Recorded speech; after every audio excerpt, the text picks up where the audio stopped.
everyone. So just to warn you, in today's show, there are going to be a lot of bad words. So just be ready for it. And yeah. Yeah, both in Spanish and in English. Sonoro. Hello. Are you a sponsor of an NBA team and have decided not to renew your contract with that team? Do you hate Bostonians as much as we do? Wait, hold up. Didn't we do this last week? Dude, the Celtics again have drama. We have to capitalize this, man. So are we just gonna beg NBA sponsors for money every time a team fucks up? I'm down. It's also not our fault they are dysfunctional messes. And remember, we are soft money whores. Yeah. Well, yeah. When you put it that way, please give us money, please, for whatever, for anything. We don't care. Just give us money, please. Yeah, make it rain and hit the music.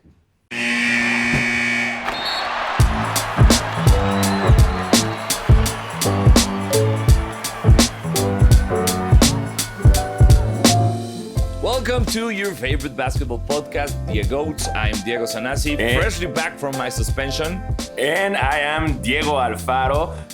Welcome to this podcast, this show for the sort of fans and all those who want to be fans of basketball, hosted by Diego. And we're the greatest Diegos of all times, and also with us, Basketebo. On today's episode, we will discuss drama in Boston, our predictions for this year's awards, and as always, our GOATs of the week. Start the clock.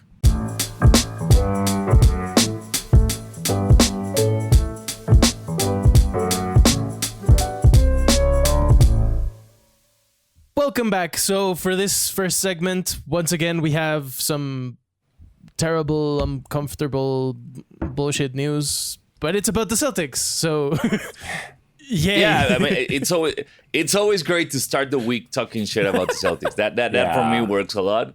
I could do that all day. It's like my morning coffee. Mm-hmm. Yeah, I could do that more often. It sucks that it's terrible news and it sucks, but at the same time, fuck the Celtics. Yes. It's not that terrible news. I mean, it's weird news, no? It's like creepy, right? I wouldn't put it creepy. I would put it just like, why would...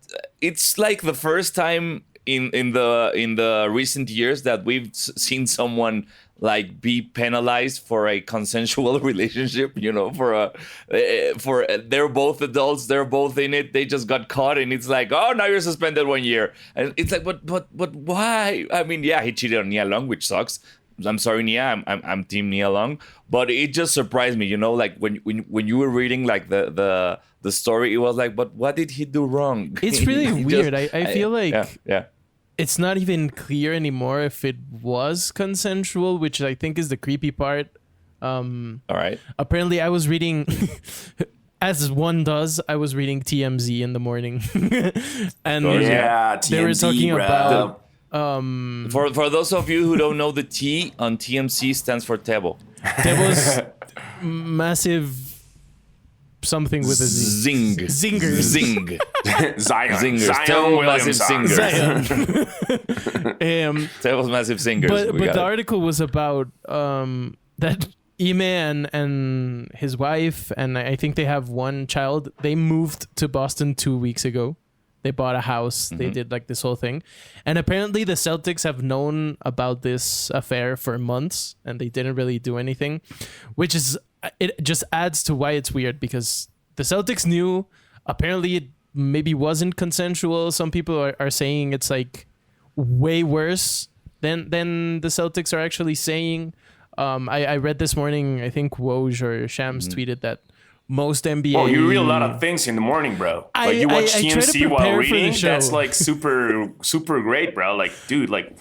doing a lot of stuff at the same time, like watching TMZ while reading some news, while the Kardashians are on the TV, while you're preparing the show. Damn, bro. Like, I have are you okay? 8 TVs in my office, like Bill Simmons. Nice, though. Nice. What was I saying? The Woj tweeted something about most NBA. Most people that work at the NBA expect Ime Udoka's career to be basically over. Like, there's no way he's gonna come back. Whoa. Even after his suspension. Some people were saying he's gonna quit, but it seems to be something like really, really bad, which I don't know. It's weird. I think they're not telling the full story. I think there's something weird there because like a full suspension, there's something they're not saying. I saw the press conference and it was pretty emotional. I don't think it's just like a matter of being unfaithful to your wife. I think there's something really weird on it. Not the full story's out.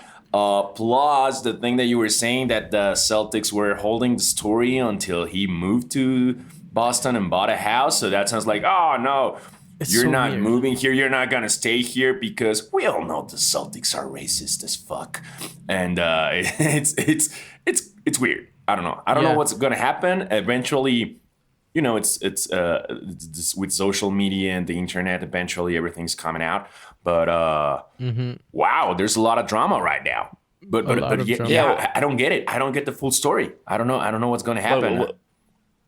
After hearing what Teo just said, it actually makes sense, you know, for them to like try to come out head on before the news, you know, like we're gonna handle this before it erupts because we know it's gonna erupt, so we're gonna be like the nice guys that say, hey, we did our thing. We already suspended Ime, so that makes sense. Like conspiracy thinking. That makes sense. So because it's weird. What Shams said was Udoka had an improper, intimate, and consensual relationship with a female member of the team staff, and then said team leadership was led to believe by both parties that the relationship was consensual, but sources said that the woman recently accused Udoka of making unwanted comments towards her, leading the team to launch a set of internal interviews. Y luego it's in English.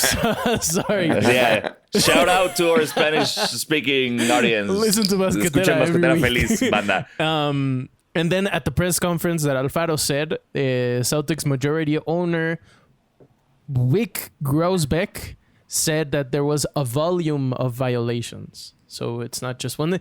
It's really weird. I saw some theories obviously on Reddit saying that maybe he dated a player's wife or like a high executive's wife or something like that, which like makes this way bigger. And also if it wasn't consensual, that like, I don't know, Nah. Yeah, he's done. I don't think he's gonna coach ever again, to be honest. Yeah. This opens up. I just started wondering, do you remember any other coaching scandal quite like this? Like in the past years? I think they mostly keep them silently because, to be fair, like I don't think it's the first time it happened. I bet a lot of coaches have intimacy with females from the team, and I think that happens a lot. I know it's against the policies, but I don't think it's the first time or it's gonna be the last. If it was a matter of if it was consensual, okay, it's just some. A thing about being unfaithful in his relationship and being against a lot of rules of the team and policies. But if the worst part would be if it wasn't consensual, and then I think that would be really fucked up, and his career will be done totally. Yeah. But if it's not, I think they're escalating this drama too much. You know. Look, we have some news here from Los that said Isaiah Thomas slept with Nick's worker. There you go. They had to pay her out 10 million. Wow. Mm-hmm. Yeah, not the first. Isaiah, yeah.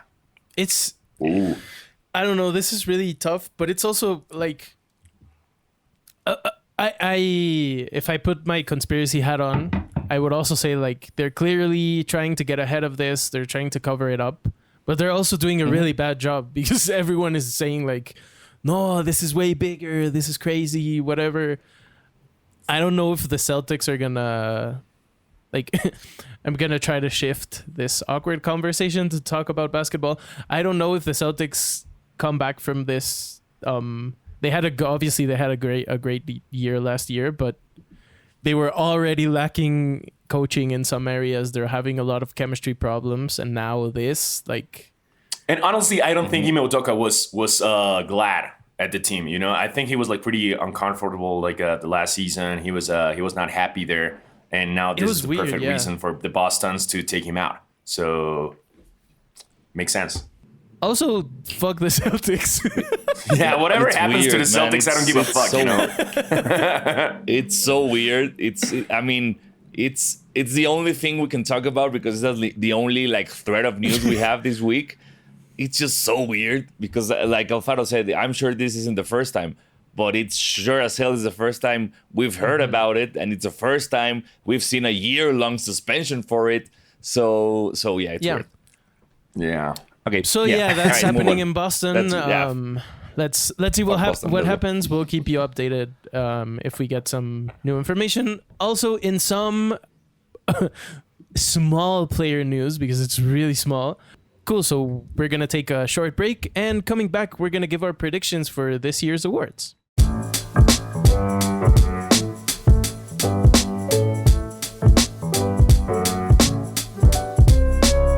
All right, so we're back, and we're back with the thing we do the best, which is predictions. And I'm being totally sarcastic because this is the first time we're doing this in English. So you might think, oh, maybe these guys are really good with predictions. We're not. If you want to bet against us. That's how you win. We're the best at doing it the worst.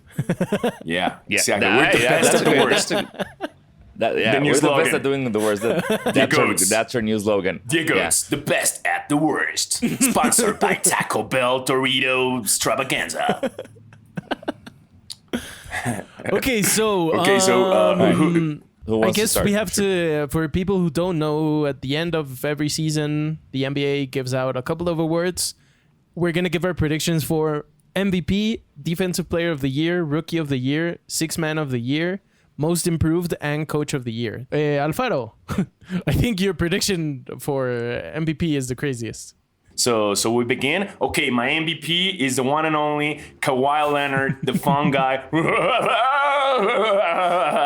You know why? Because he's fucking big. He's big and he's ready to go. This fucking Terminator, Robocop / cyborg machine is back, bigger than ever. He's huge. He's Shredder. He's big, and I'm not only talking about his muscles. No, I'm just kidding. I've never seen him naked. I bet he's also big. He has big hands, you know. So he better be big, you know, because like imagine having huge hands and a small penis. It would be weird, right? Like you need to have a proportional penis with your hands. So but considering the size of his hands, he would really have to have a huge penis. I know. So like when comparing with his hands. Yeah, but he needs like big, like I bet he has a big penis. I mean, I've never seen it. I don't know. I don't have any like proofs, but I bet. But whatever, he's gonna be the MVP as well, like the most valuable penis. Yeah. Exactly. Definitely. Jinx. Yeah, he's my MVP now. Sanasi. All right, my MVP is going to be Embiid. Because if he doesn't win this year, he will never win it. So this is his year. This is we've officially entered the era of we're tired of Jokic. We don't even care if he's the best player anymore. We don't want him to win again because that's how the MVP works sometimes. Yep. It's like, oh, but he's won it a bunch of times. Yeah, but he's still the best player in the league. I don't care. He's won it a bunch of times. Give it to someone else. So I do believe this is Embiid's year. If he stays healthy, he will win it because, as I said, he will never get it if he doesn't get it. He's going to be really mad. I was close to picking Embiid, but I think just as Embiid is going to be angry and he's going to do everything to win, I think Giannis is going to do the same. He has a really good team around him, which I think the Sixers, they have some good pieces, but I don't think they're going to do that well. I think Giannis is going to just go insane. He's going to have a great year, and I think he's going to win MVP. But I wouldn't be surprised if Embiid wins it. I would be really surprised if Kawhi does. But if Embiid, I would be okay with that too. So next one is Defensive Player of the Year. I think I've been giving this prediction for like the last 5 years. Last year, he was pretty close to winning it. I think similar to Embiid, if Bam Adebayo doesn't win Defensive Player of the Year this year, I don't know if he's ever going to win it. he was really good last year. He couldn't stay healthy. Yeah, Bam Adebayo, please win it. Te toca. Who won last year? The defensive, was it Rudy Gobert again? Like as no, usual, it was Marcus Smart. Oh yeah, because I for the defensive player of the year, it's always weird to me to predict this one, as all the predictions that we suck at. But I'm gonna go with Drew Holiday. That I don't know why I just went crazy on this one, because he's a good player. He's like a nice defensive player, and I'm really tired about last year was Marcus Smart. I'm really tired about considering the defensive players as oftenly like tall ones that do a lot of blocks and whatever. But I also consider like a big important part of the defensive is just like stealing the ball and doing a great job at the 3-point line, not as much as in the paint. So that's why I'm going with the smaller guy, Drew Holiday. He's a good defensive, not a great defensive player, but I don't know. I like him. Cool. I'm with Teo on this one. I'm going Bam Adebayo as well. I just think it's his time. Yeah. I won't repeat anything he said already, but I just think it's as Bam's I time. won't repeat anything for the next one. Exactly, because we have the same one as well. So for Rookie of the Year, I'm going to start first so that people think that you copied me on this one and I copied you on the last one. So yeah, I'm going with the Bankman. I don't know if I would have gone with Chet Holmgren if he was healthy, but he's now out for the season. So although it hurts, it physically hates. It physically aches for me to say that a former Duke player is going to win something. I do believe that Banchero is going to win Rookie of the Year. Yeah, it sucks that Chet Holmgren is injured. It sucks. I would totally bet on him for the Rookie of the Year. But, he's out of the season, unfortunately. You both picked Banchero, so whatever. It was a tough decision for me. It was like, I'm not going to pick the same one. I would totally pick him, but fuck you guys. I'm going to go against you. So it was a tough decision. I thought about Keegan Murray, but he plays for the Kings, so that's not going to happen. Then I thought about, of course, Jabari Smith, and he plays for the Rockets, so that also sucks. And also considered Jaden Ivey, then he plays for the Pistons. So I'm basically fucked. I'll have to pick someone that's not going to win, even though I'm against you guys. So I'll go for Jabari Smith. I mean, he's playing for the Rockets, and he has a lot of room to play a lot of minutes because he basically has no team. So that's why I think we're going to be able to see him and play a lot because the Rockets have no other choice. And I would totally go... Would have gone with also with Keegan Murray, but the Kings, like, nobody even watches the Kings games, you know, like I would really like Keegan Murray King's to win. mother watch the I would also love him to win, but I'm not gonna see his games, honestly. I'm also not gonna see the Rockets play but I think Jabari can do a lot of good things on the team right now. I'm gonna watch the Magic when they play the Heat. That's it. Exactly. This is that's the tough part of Rookie of the Year, and then we're gonna just see on ESPN like, oh my God, David Roddy is going insane. Yeah, we're David like, Roddy, figures. of course. Next off is Sixth Man of the Year. My pick is Jordan Poole. I think he's a weird player. The next two awards I think are really weird. Last year Tyler Hero won it, and of course it makes me really happy. But to be honest, I think Jordan Poole should have won it, especially now after seeing him play in the entire playoffs. If he can keep up like this, I think it's gonna be tough not to give him the award.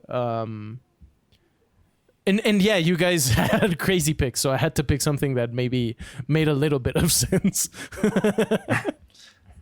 Yeah, the thing with Poole, I do believe that he got snubbed last year. He should have won, but I don't think he will, because that drive they had last year, I don't think it's going to repeat itself for this. So that's why I chose someone who has absolutely no drive, who has absolutely nothing to prove to anyone. And if he play, he could win. He could be the first player ever to win Most Improved and Sixth Man of the Year.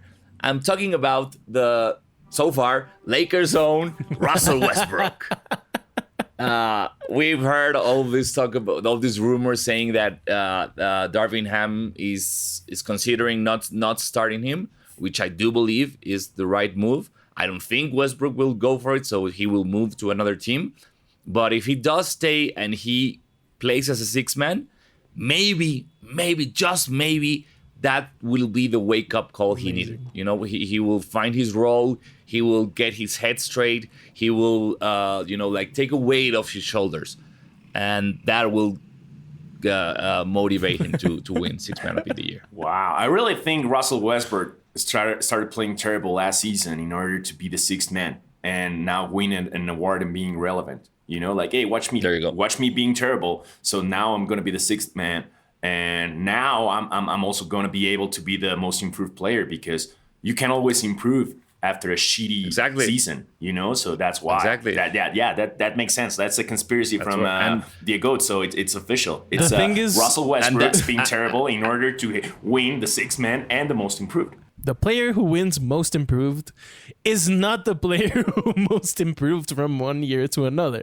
It's like he can't be MVP, but he's on ESPN a lot award. So yeah, last season's who was it? Was it Ja Morant? It was Ja Morant. Stupid. That was so stupid. That was like super stupid idea. Like what? Ja Morant improved. He's always been good. It's so what are you stupid. talking about? Yeah. I'm gonna go with we talking about the sixth man, right? I'm gonna go again with Tyler Hero. He can make it. You know, Tyler Hero is really good at it. He's a great sixth man. I hope he's not on the main team. He should be on the main team. He should. That's the problem. If Tyler Hero, if he wins Sixth Man of the Year again, he's gonna leave the Heat. Like he's gonna be absolutely pissed to not be a starter. I think. I mean, he deserves to be on the main team, like in the starting five. He does. Table stats. Do we know what players have won multiple times? So Ginobili and James Harden and Bill Walton are the only two players to win MVP and Sixth Man of the Year. Oh, but they won first. The first one was Sixth Man of the Year and then MVP, right? James Harden won Sixth Man in 2011 and then MVP in 2017, and Walton won MVP. No, Walton won MVP in 1977, and then he won Sixth Man of the Year in 1985. So he's the only one. God damn it, Bill Walton. Listen to the Grateful Dead and stop hurting my predictions and my emotion. But all right, so Westbrook won't be the first to do that. Second. And another question: do we know? Based on Alfaro's prediction, if someone has won back-to-back Sixth Player of the Year? Yes, we do. Lou Williams won it in 2017 and 2018. Yeah. Okay. Sweet Lou. Ginobili did it? Detlef. Sweet Lou, I think Holy shit. Detlef Shrimp won it in 1990 and 1991. Wow. And Kevin McHale won it in 1983 and 1984. Yeah, I know the most recent one was Sweet Lou. With the Clippers, right? The sixth man with the Clippers. Yeah. Dude, I would have never... Kevin McHale was a sixth man? What? And twice. Wow, this has been an eye-opening experience for me. So this is so far best predictions ever because I've learned a lot today. And I hope you have it as well. All right, so on to the next one. This last one is very funny because it's just the DieGOATs and Esteban pick their coach. Teams. Yeah. But I'm going to try to campaign for Eric Spoelstra. I think similar to Embiid, if he doesn't win this year, he's never going to win the award. He's been so close so many times. He's had the best record in the NBA many, many times. Last year, we were the number one seed in the East, and he didn't win it. Please just give him the award. He's one of the best coaches in the NBA. He's been the best for like 20 years. Come on. That's my yes. The defense rests. What about you, Senna? So you should pick instead of picking like the Lakers coach, you should pick LeBron James, man. Like we all know he's the coach. I'm picking Darvin Ham, the Lakers coach, because the bar is way too low. You know, they just have to like win more games. I mean, it's the Lakers. If they have like a a mediocre season, they're going to be talked about. They're going to be hyped. They're going to be, oh, look what Darvin Ham did with this team. They didn't make the playoffs last year, and they won't make it this year, but they lost near the play, So the bar is really low for Darvin Ham, so I really do think he could win it. Okay. And I'm going with Ty Lue. You know why? Because this is the Clippers year, This is our year. Like, they have a healthy team. They're great.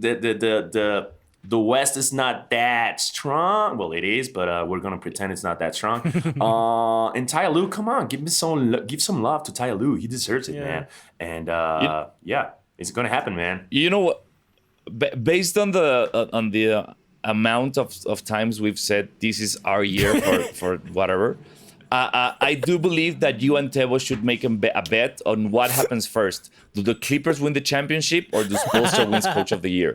I was just about to say that Alfaro's picks remind me of myself last year, saying, no, this is the Heat's year. Jimmy Butler's going to be MVP. Bam is going to be Defensive Player of the Year. I'm not even joking. This is the Clippers era, man. Like, this is, if they don't win this year, they're going to be like another 70 years without championships. So this is the year. They need to win it this year. It's now or never.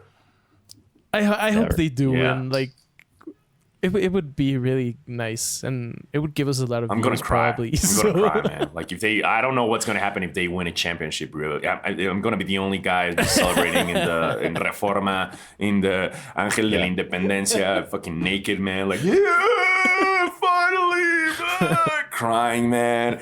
So Ty Lue, it's gonna be the Coach of the Year. You know who's not? Who's not? Ime Udoka. Hey!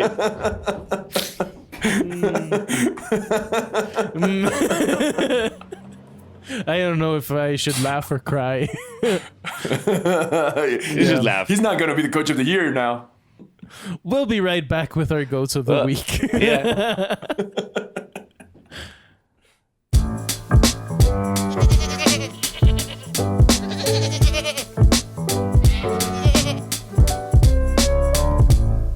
And we're back and ready for our GOATs of the week. Every time we pick GOATs of the week, they can be good, they can be bad, whatever. It's just ourselves being creative in the world of the NBA and basketball and whatever we can. They can even be like about something different, a different sport, whatever. We just say who's our GOAT of the week. I've been trying for 2 weeks to make my pick about the Dolphins, and it's just not going to happen.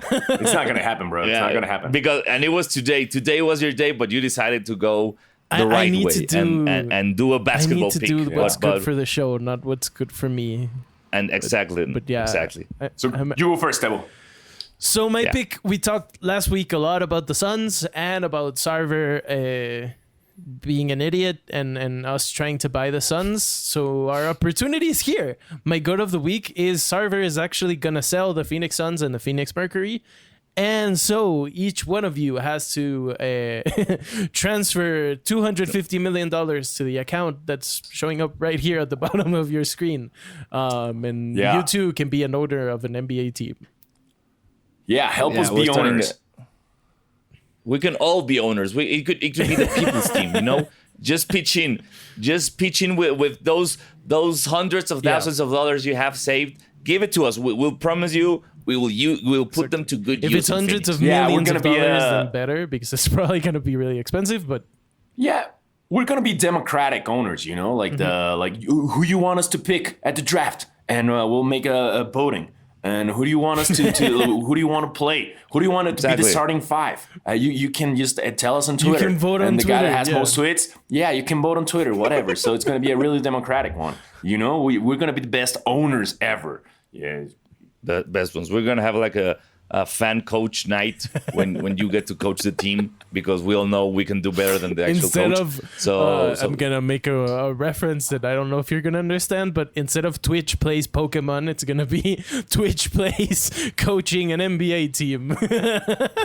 There you go. Yeah, there you go. To all our young listeners, you got that reference. Twitch jokes. We also have Twitch jokes. We're cool as you. Twitch jokes, baby, like for all ages. If you're sick of playing 2K on your PlayStation, whatever, you can play in real life, bro. You can play with an actual team. First, we need to buy the team. Millions. So help us help you. Exactly. DieGOATs. And who's your GOAT? my DieGOAT. My GOAT is the Pelicans. With the CJ McCollum extension, it really appears they're doing a serious job towards a long-term project, which is really nice. We've already said it. If Zion is healthy, if Ingram maintains his level, everything that's happened in New Orleans, I do believe it's for the best of the team. There's been some speculation on Jordan Clarkson leaving Utah, and if they can get him to go to New Orleans, that would be like really nice. But I like what's happening with the Pelicans. I do believe that they're serious about their team. So that's my GOAT of the week. Okay. Yeah, nice team. The Pelicans seem interesting. Yeah, the same quote I said some minutes ago. I'm gonna go in this GOAT of the week. I'm gonna go with Jimmy Butler because, dude, I think he's hilarious, man. I think when he's like trolling the social media and the press using his hair, I think that's something hilarious. Just like messing around with social media, getting the internet mad. Yeah. He's having fun, man. I think he's one of the most hilarious players right now in the NBA, in social media, at the games, at the press conferences. And I think he's going to have a great season. He's a great player.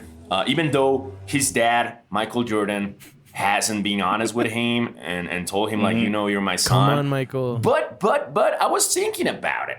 Like, if he were really Michael Jordan's son, he didn't inherit the boldness, Because actually Jimmy Butler has great hair. And Michael Jordan... Extensions. No, but he has like you need hair, like real hair to get extensions, Yeah, he has like really thick hairline, like he has a lot of hair, like not Michael Jordan. So that's one of the things, like that I'm gonna say, like, maybe he's not really Michael Jordan's son, but we don't know. But remember something. Boldness skips a generation. Nah, that's genetics, bro. You're bold because your grandfather was bold, not because your dad was bold. No, then everyone in my family was bold, bro, because I don't think that's true. Like all generations were bold, so I'm really fucked. There you well, yeah. So whatever. Yeah. Maybe that'd be truth, and I'm fucked. Because everyone in my family is bold, like in both sides, mom and dad. Like I'm really fucked. Worst genetic ever. It has nowhere to skip because it's just it is. Exactly. Yeah. Whenever I have a son, it's gonna be like, dude. Since he's 5, I'm gonna be like, bro, be ready. If you want to have dreadlocks, like do it now. Do it fucking now. So it's gonna be like dreadlock kid, when he's 5, 6. Then he's like try to use different hairstyles because I'm gonna tell him the truth. I'm gonna tell him like, bro, it's coming. It's happening. So enjoy your hair. Yeah. It's the same as Jimmy Butler is enjoying right now and trolling the social media. So that's why he's my GOAT of the week. I like it. So that's this week's episode. Remember to follow us on all social media at DieGOATsPod. Thank you so much for watching. Thank you so much for listening. Leave us a review on Spotify. Subscribe on YouTube. Activate the notification bell. Leave a comment. Leave a review on Apple Podcasts. That helps us a lot to keep growing the show and more people get to know us. Just do one of those things. I mean, they sound like a lot when Teo lists them. Just do one. Pick one. Pick one of those things and start with that one a week. Yeah. And next one you'll do the next one and the baby steps with us. Yeah. And join us next week when Jimmy Butler is going to be on the show talking about how to not be bald, I guess. Yeah. Oh, I need that. Wow. I need that. Let's hope his agent calls back. Exactly. Well, thank you for listening. Thank you for watching. I'm Diego Sanasi. I'm Diego Alfaro. And I'm Basquetebo. Remember to drink water and go to therapy. And buy a bidet. DieGOATs is produced by Esteban Hernandez. Executive produced by Carlos Arenado and mixed and engineered by Alex De Winter.